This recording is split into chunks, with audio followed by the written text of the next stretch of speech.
नमस्कार, आप देख रहे हैं UK24 और मैं हूं आपके साथ मयंक गौड़।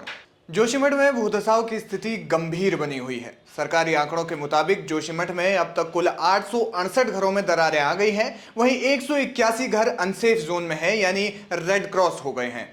सबसे ज्यादा प्रभावित इलाके गांधीनगर, सिंहधार, मनोहरबाग और रविग्राम हैं। जोशीमठ से अब तक करीब करीब 900 परिवार विस्थापित हुए हैं। विस्थापित हुए लोगों को सरकारी बिल्डिंगों और होटलों में ठहराया गया है। वहीं कई परिवार जोशीमठ से पलायन कर चुके हैं।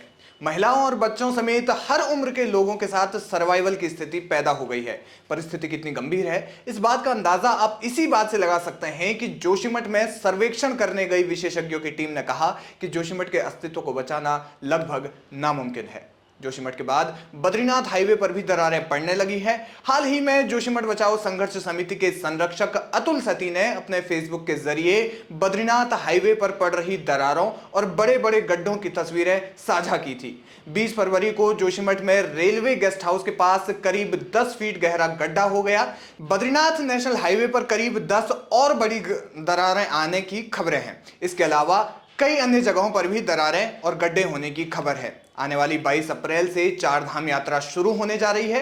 22 अप्रैल को अक्षय तृतीया के दिन गंगोत्री और यमुनोत्री के कपाट खुलेंगे। वहीं 25 अप्रैल को केदारनाथ और 27 अप्रैल को बद्रीनाथ धाम के कपाट खुलेंगे। जाहिर है कि यात्रा में लाखों की संख्या में श्रद्धालु आएंगे। सरकार ने इस बार यात्रा के लिए कई नियम लागू किए हैं। यात्रा के लिए ऑनलाइन रजिस्ट्रेशन किए जा रहे हैं। इसमें अब तक 1.5 लाख से अधिक श्रद्धालु रजिस्ट्रेशन करवा चुके हैं। बीती 26 फरवरी को बद्रीनाथ नेशनल हाईवे पर भूसवड़ियार के पास अचानक पानी बहने लगा। बाद में कहा गया कि ऐसा खेती के लिए बनी पाइपलाइन फटने से हुआ है। एसडीएम जोशीमठ कुमकुम जोशी मौके पर पहुंची और बताया कि पानी रिसने की वजह से सड़क को नुकसान हुआ है।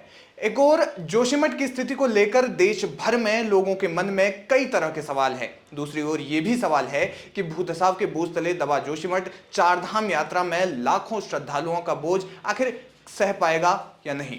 यात्रा के दौरान जोशीमठ में होटल यात्री नहीं ठहर पाएंगे, क्योंकि होटलों में पहले से ही प्रभावित यानी कि पीड़ित परिवार रह रहे हैं। जाहिर है कि जोशीमठ में यात्री नहीं रुक पाएंगे। यात्रियों को जोशीमठ से बाहर अन्य स्थानों पर रुकना पड़ेगा, जिससे उनकी जेब पर भी वजन पड़ सकता है।